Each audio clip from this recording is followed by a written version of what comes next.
mengetahui atau memastikan bahwa kegiatan tetap mengarah pada sasaran. Kegiatan tersebut tetap mengarah pada segmen. Targetnya bagaimana? Goals-nya bagaimana? Apakah sesuai dengan visi misinya? Apakah sesuai dengan konsep yang ada? Itu tentang manajemen sumber daya manusia, SDM-nya. Selanjutnya, untuk mewadahi sebuah peluang tadi, ada MK, manajemen keuangan.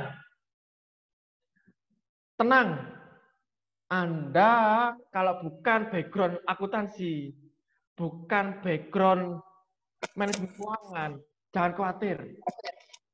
Era revolusi 4 industri 4.0 sudah memberikan fasilitas semuanya dengan mudah terhadap Anda. Ada namanya aplikasi keuangan. Banyak sekali macam-macam aplikasi keuangan. Anda bisa membuat jurnal umum, bisa membuat money manager, bisa membuat catatan keuangan. Kalau usaha saya hanya menggunakan dua aplikasi keuangan. Yaitu mungkin nanti Anda atau saudara-saudara teman-teman semuanya bisa mencoba aplikasi ini. Maaf, saya tidak di-endorse aplikasi ini. Maaf, saya hanya mencoba menyarankan untuk lebih mudah membawa nama branding. Brandingnya namanya catatan keuangan. Aplikasinya namanya itu. Ada juga namanya Money Manager. Aplikasi yang digunakan ada dua itu, catatan keuangan sama Money Manager. Di situ nanti Anda akan mengetahui HPP Anda itu seberapa, harga pokok produksinya gimana, lalu omsetnya. Setelah HPP keluar, barulah Anda menentukan harga jualnya, omsetnya berapa. Barulah mengetahui profit kotornya, benefitnya bagaimana. Apa benefitnya maksudnya. Sangat penting sekali. Manajemen keuangan, jurnal umum keuangan sangat penting sekali untuk sebuah bisnis yang berjalan. Tujuannya apa sih manajemen keuangan ini? Ada yang bilang, alah, sementing aku ketok batine ae. Alah, yang penting saya sudah untung aja. Jangan. Nggak ada yang tahu siklus bisnis Anda berjalan. Tujuannya untuk mengetahui kesehatan bisnis atau perusahaan Anda. Di mana Anda harus menekan sebuah produksi di mana. Anda harus mengecilkan sebuah produksinya di mana. Anda harus mengetahui kondisi saat ini bisnis Anda gimana. Caranya dengan membaca jurnal umum bisnis Anda. Jadi biasakan pengeluaran apapun dicatat, pemasukan apapun dicatat. Karena itu akan intinya kalau kita sakit, anatominya itu semisal saya sakit. Saya nggak tahu sakit apa, karena saya nggak tahu, nggak mengenal diri saya. Kalau saya sakit flu kan berarti saya harus minum ultra flu. Kalau saya sakit panas berarti minum obat panas. Sama dengan manajemen keuangan ini, fungsinya untuk saya harus bagaimana, saya harus mencari obat apa. Itu fungsi manajemen keuangan. Simpel-simpelnya menggunakan aplikasi tadi aja. Catatan keuangan dan money manager. Next. Nah ini. Manajemen pemasaran. Ujung tombak dari sebuah bisnis.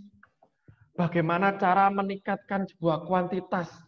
Bagaimana cara menaikkan sebuah produktivitas. Bagaimana dapur tetap kebul. Oke, berbicara sebuah bisnis. Coba Anda amati dalam kondisi saat ini loh ya. Status WA Anda, story Anda, story Instagram Anda, coba amati. 80% teman Anda rata-rata marketingan sekarang. Menjualkan produknya masing-masing, berjualan masing-masing.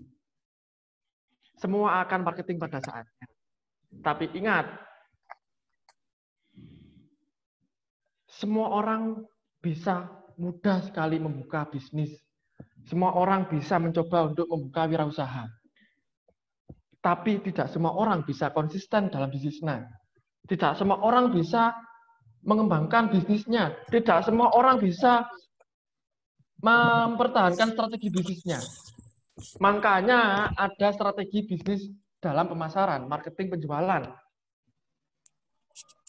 Ada banyak sekali marketing penjualan. Saya karena waktunya sedikit, mungkin saya hanya menceritakan yang saya terapkan ada di usaha saya. Sistem yang saya gunakan dalam usaha saya menggunakan PR. Itu itu saya kutipan teori dari Kotler. Setelah itu dikembangkan oleh teorinya Thomas menjadi MPR atau Marketing Public Relation. Oke, berbicara PR. PR atau Public Relation itu komponennya berupa event, sponsor, dan iklan. Sedangkan PR ini biasa sangat tinggi. Ingat, dulu sebelum adanya revolusi industri 4.0, tidak ada Instagram, tidak ada Facebook. Iklan kita susah. Masuk TV berbayar, masuk koran berbayar, sponsor di ini berbayar. Membuat event apalagi, sangat banyak sekali biaya yang dibutuhkan. Lalu muncullah dikembangkan teorinya oleh Thomas L. Harris. Namanya MPR, Marketing Public Relation. Kalau MPR ini ada 7 macam atau 7 komponen yang harus diperhatikan atau dijalankan. 7 komponen itu disingkat menjadi pensil. Apa itu pensil? Kita kaji satu-satu. Secara singkat, karena mungkin waktunya sudah mau habis. 1. P. P-nya yaitu publikasi. Berbicara publikasi, berarti Anda harus menyebarluaskan informasi melalui berbagai media. Saya sarankan, kalau Anda punya bisnis atau kalau Anda ingin membuat bisnis, menciptakan bisnis, minimal Anda harus memiliki 5 marketplace dalam digital marketing. Sebenarnya banyak sekali. Makanya saya bilang minimal 5. 1. Yang tidak berbayar ya ini. WhatsApp. Anda paling tidak harus memiliki WhatsApp bisnis, bukan WhatsApp pribadi. 2. Anda paling tidak memiliki line ad, bukan line pribadi. Line ad bisnis Anda. 3. Paling mudah dalam melakukan promosi, Anda paling tidak memiliki sebuah Instagram untuk bisnis Anda. Tujuannya apa? Di situ Anda bisa mendapatkan portofolio, katalog Anda di situ ada. Keempat, Anda paling tidak ada marketplace Shopee, Bukalapak, Lazada, dan lain-lain. Masukkan di situ. Dan kalau memungkinkan, kalau Anda punya sedikit modal, paling tidak Anda harus memiliki website. Tujuannya apa sih memiliki sebuah marketplace itu? Tidak, Anda tidak usah menyewa toko, Anda sudah ada toko online. Tujuannya untuk mencapai, memperluas sebuah informasi, aktivitas Anda, bisnis Anda, produk Anda diketahui oleh masyarakat luas. Bukan hanya masyarakat Malang, Pasuruan, bukan. Masyarakat Jawa Timur, Indonesia, dan internasional. Halo, tes. Ya. Tujuannya itu. Jadi untuk menghasilkan sebuah publisitas, memperoleh tanggapan positif secara lebih luas dari masyarakat. Feedback-nya bagaimana? Itu P, karena dia ada pensil, P-nya publikasi. Publikasi. Sekarang E, event. Berbicara event berarti Anda paling tidak mengikuti sebuah event atau mengikuti sebuah acara. Misalkan Anda memiliki sebuah bisnis usaha kuliner. Paling tidak Anda pernah mengikuti kuliner food festival atau festival masak lainnya. Kalau Anda memiliki modal, Anda bikin sebuah event. Event ini merancang acara tertentu atau lebih dikenal dengan peristiwa khusus yang dipilih dalam jangka waktu, tempat, dan objek tertentu khususnya sifatnya mempengaruhi opini publik. yang perlu digarisbawahi, bagaimana cara membangun opininya publik, bagaimana menggiring sebuah opini publik. Publik akan mengetahui Anda apabila Anda sering ada di event.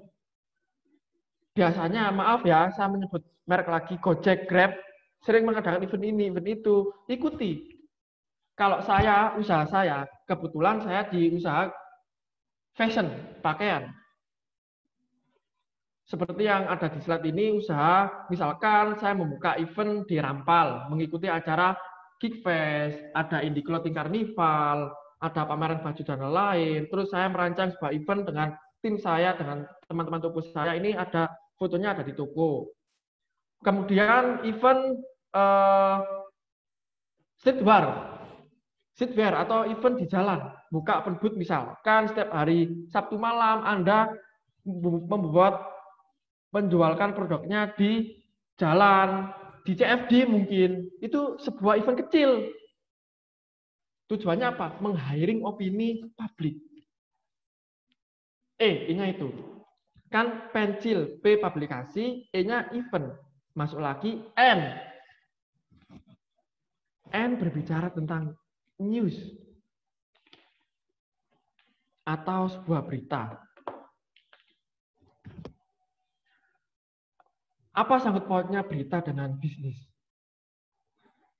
Sebelum Anda posting konten jualan Anda di sosial media, sebaiknya Anda menampilkan berita terlebih dahulu yang lagi in. Intinya harus bisa menggiring opini. Dan tujuannya apa? Menjadikan followers di sosial Anda menjadi buyer. Jadi nggak hanya yang awalnya hanya follow, terus bagaimana cara mengkait agar followers tersebut minat untuk beli produk Anda, distract mereka, hiring opini mereka terhadap bisnis Anda. Membuat apa?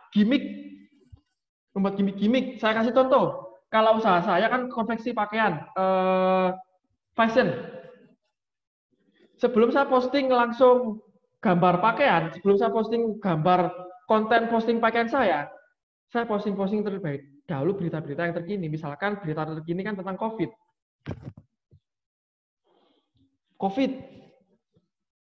Corona, saya posting. Terus slide kedua saya posting tentang pakaian yang bersih anti COVID. Tata cara cucian pakaian. Bagaimana cara packing kemasan pakaian yang bagus. Saya posting itu. Sebelum saya memposting produk saya. Barulah slide ketiga, saya memposting produk saya. Di situ kan orang sudah terhiring. Udah ke distract pikirannya bahwasanya, oh iya ternyata produknya peternakan ini higienis. Packingnya rapi sesuai dengan berita yang ada. Itu distract lebih dahulu followers Anda. Tujuannya untuk menggiring opini followers di sosial media Anda. News, itu news ya. Maaf, saya izin minum dulu. Oh ya, yang lagi berpuasa, saya ucapkan selamat berpuasa. Semoga kuat sampai nanti. Dan saya mohon maaf, tidak puasa, saya mau izin minum dulu.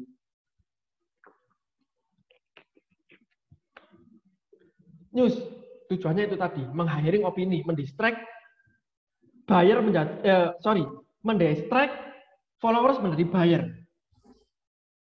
Dan ini saya tampilkan beberapa berita-berita. Alhamdulillah kemarin saya sudah berhasil berkat doa dari orang tua, berkat doa dari teman-teman, dan berkat tim saya yang hebat sekali, saya bisa kerjasama dengan Kemenparekraf di Jakarta, atau kalau dulu kan Bikraf, Badan Ekonomi Kreatif, kalau sekarang zamannya Jokowi yang kedua, ini namanya Kemenparekraf, Kementerian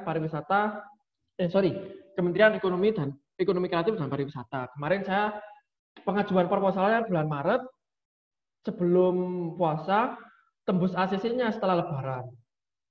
Saya alhamdulillah meng-hiring Jawa Timur mengerjakan 10.000 total masker, gerakan masker, dan itu akan berkelanjutan. Itu fungsi dari sebuah distract atau sebuah berita. Next, tadi kan ada 7. Pensil, P publikasi, E-nya event, E-nya news, lalu yang C apa? Komunitas atau community. Kembali lagi kepada yang tadi harus mewadai. Apa sih fungsinya kalau kita harus menjaga sebuah komunitas?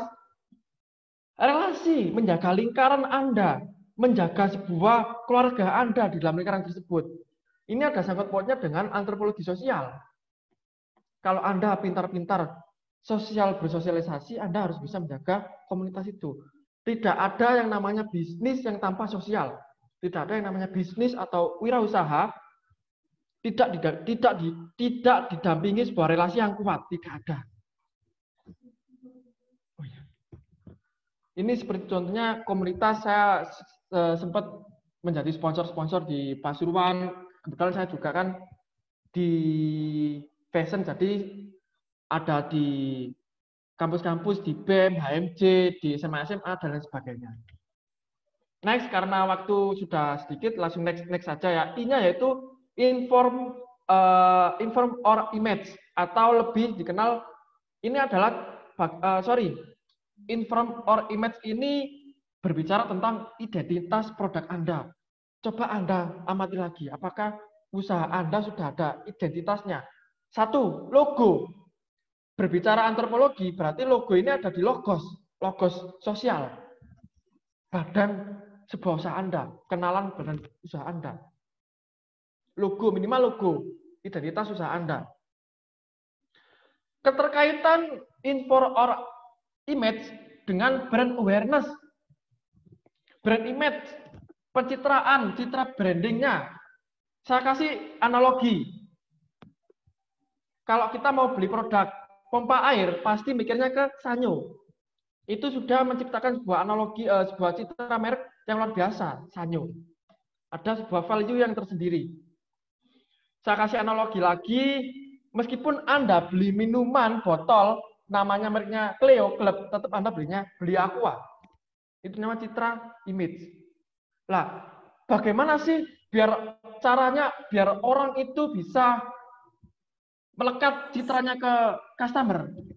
Satu, unik. Anda nggak perlu menciptakan produk yang sangat bagus. Anda tidak perlu menciptakan produk yang sangat baik. Tidak perlu.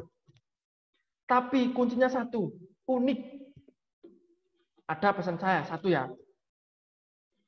Berbeda sedikit lebih baik daripada lebih bagus. Ingat, berbeda sedikit lebih baik daripada lebih bagus.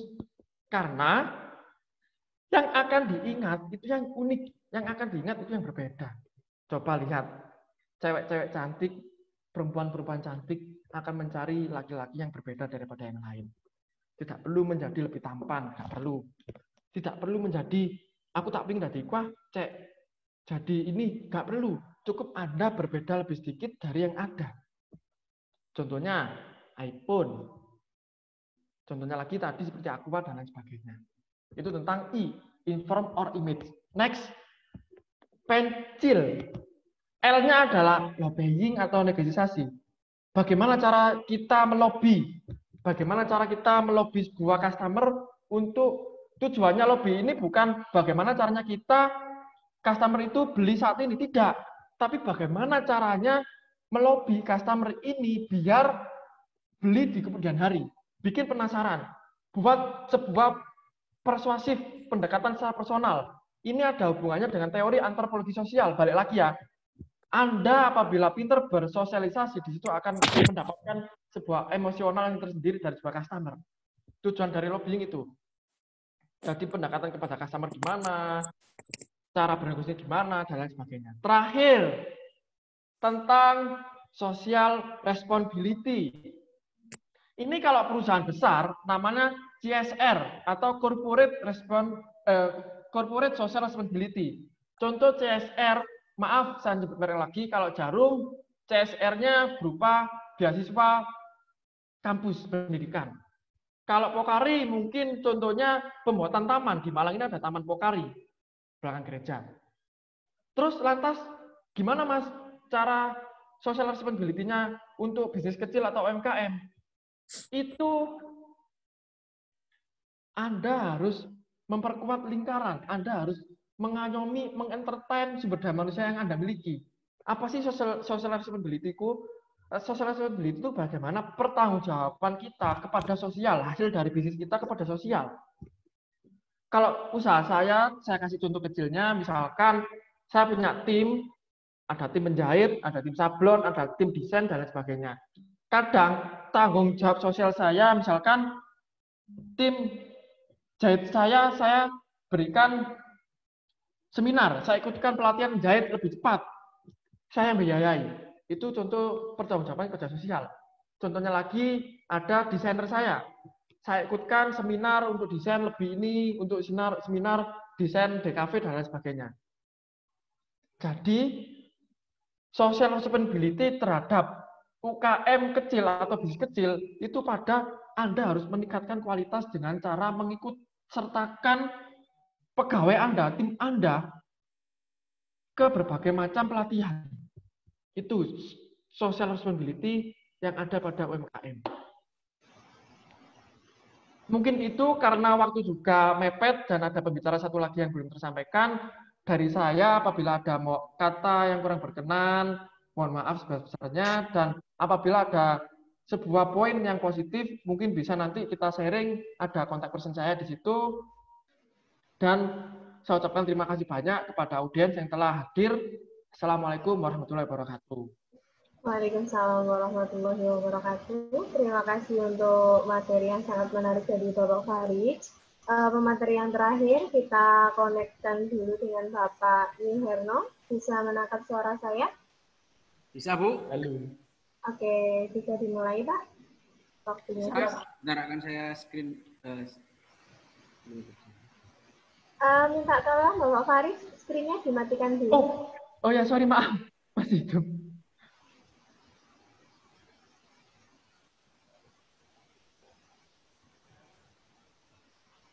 Ya, silakan. Sudah bisa muncul, Ibu? PowerPoint. Sudah bisa ya? Bukan videonya, share screen-nya. Sudah? Belum, Pak Faridnya belum dimatikan. Oh iya, iya. Dikit share screen-nya. Sampun, Bu. Oke, sudah. Silakan dimulai, Pak Niherno. Ya, sudah muncul ya, screen saya ya. Oke, mohon maaf tadi ada kesalahan teknis ya, tiba-tiba laptop mati sendiri ya. Oke, sebenarnya ya dari awal teori akademisi terus praktisi ya, prakteknya di belakang gitu. Tapi kan praktek yang tapi nggak apa-apa lah. Ini saya juga bicara masalah bisnis juga gitu ya. Jadi saya lanjutkan yaitu dengan antropologi, dengan inovasi bisnis kita harus memperhatikan suatu macam antropologi tentang masyarakat keadaan tersebut ya. Keadaan masyarakat tersebut itu kebiasaan, tipe ya, karakteristik seperti itu ya. Nah, oke lah, ambil contoh sederhana saja. Kita bisa ambil dari tahu bulat. Nah, tahu bulat. Kita nanti akan bahas kalau Mas Farid tadi selaku praktisi menjelaskan tentang model bisnis pensil ya. Nah, kalau saya juga dengan model bisnis yang lain gitu ya. Apakah model bisnisnya? Mari kita ikuti setelah ini ya. Oke. Sebenarnya ini adalah model bisnis tahu bulat dan ada model bisnis Gojek gitu ya. Mohon maaf karena sebut merek nggak apa-apa. Karena untuk ke depan, pembelajaran kita ke depan ya, untuk terusnya saya akan terus ambil contoh-contoh dari produk-produk perusahaan besar gitu ya. Oke, lanjut. Kita kan ada video-video tertentu ya, biar tidak bosan untuk contohnya. Jadi kalau kelamaan nanti mungkin mohon maaf akan saya cepet-cepetkan gitu ya,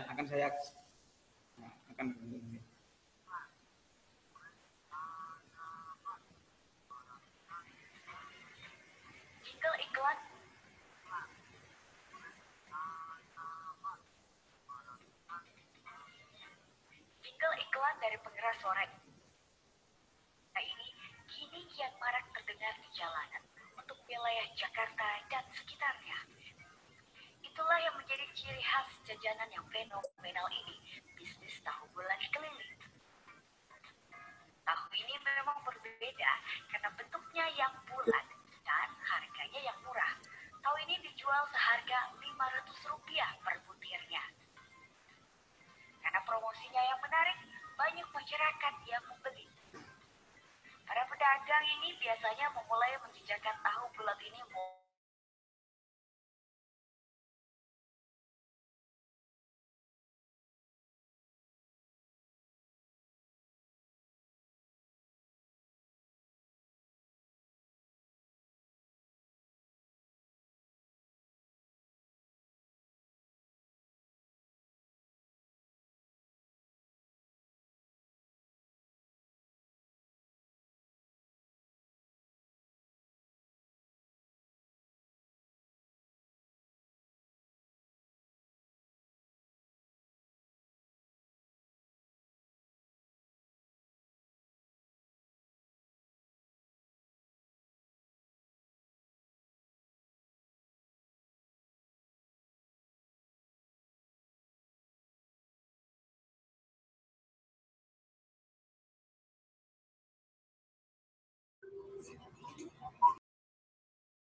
Oke ya.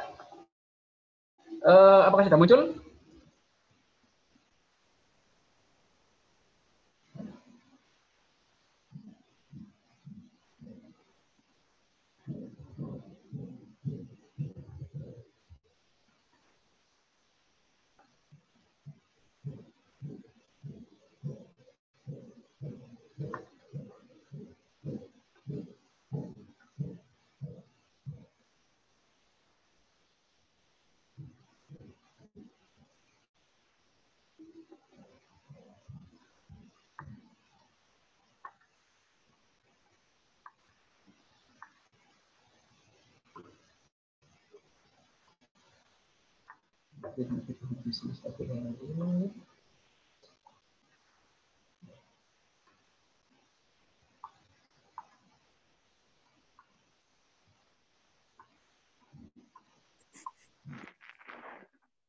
Oke, Bang, sudah muncul, Bu?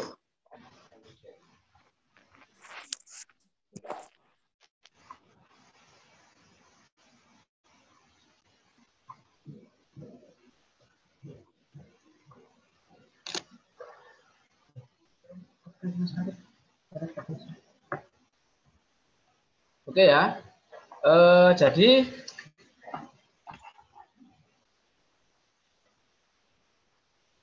nah, halo? Oke, sudah connect, Bu?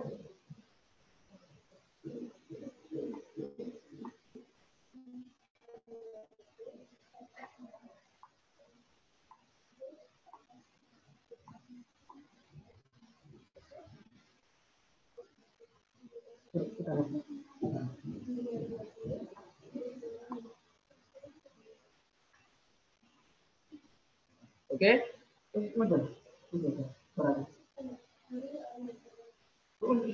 Oke ya. Jadi di sini pertanyaan kita kan gini.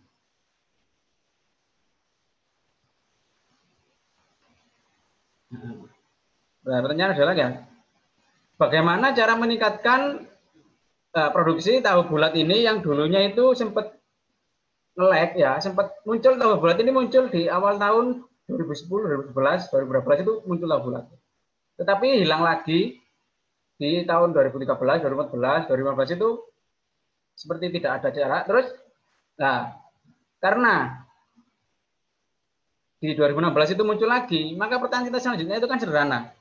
Kenapa kok seperti itu bisa muncul lagi ya, bisa fenomena lagi ya?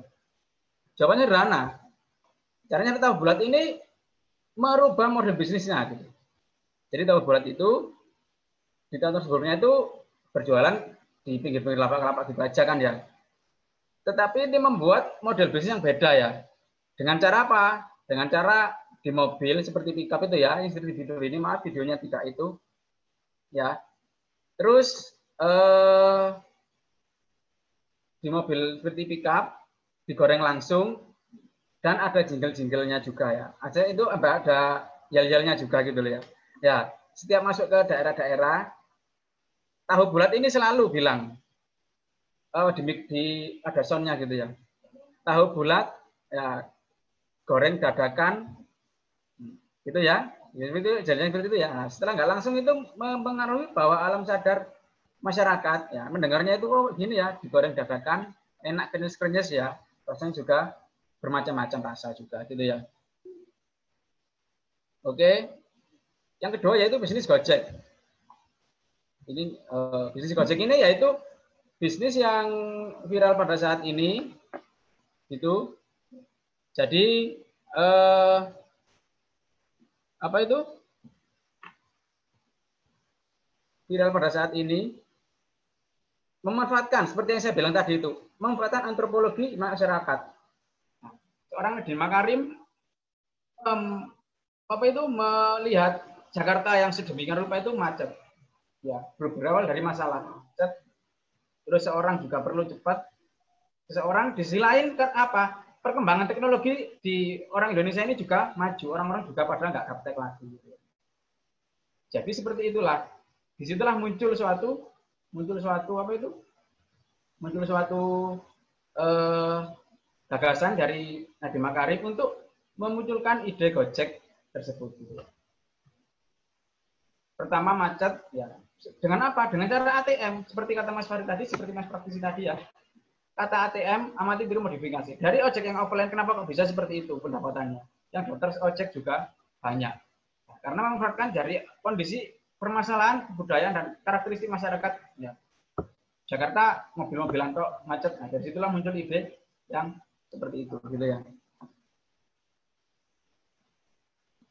Oke.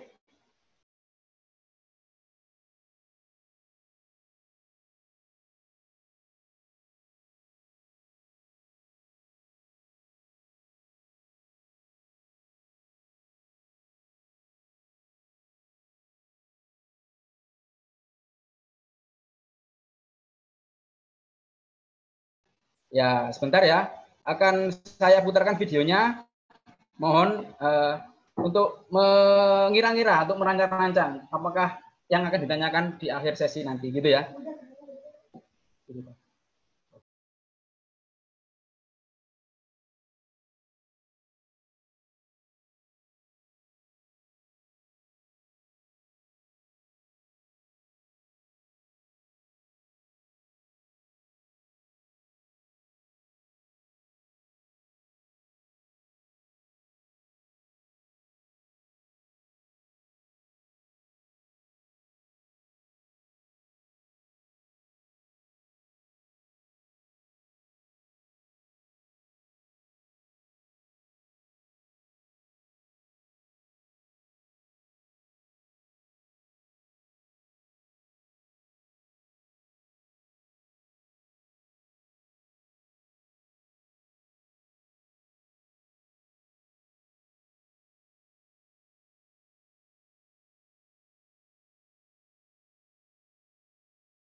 Ya, karena kesalahan teknis dari jaringan, jadi jangan lupa nanti teman-teman follow Instagram kami di @official.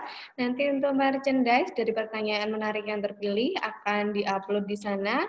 Untuk alamat dan juga pengiriman nanti akan kita kirimkan langsung kepada pemenang untuk hadiah yang menarik. Bapak Ibu sekalian, pertanyaan sudah kami tampung di sini ada beberapa yang nanti akan saya sampaikan kepada pemateri. BK, sudah ini BK? Sudah muncul video? Belum. Video ini belum muncul?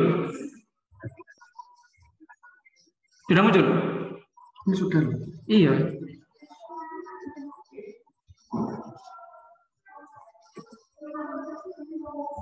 Hah? Apa? Ini baru muncul kan? Oke.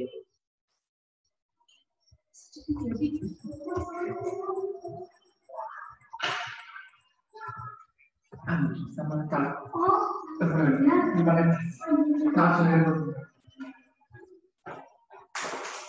Oke, lanjut ya. Lanjut di laptop. Nah, maka kelihatan itu saya. Keperluan saya apa kelihatan, Bu?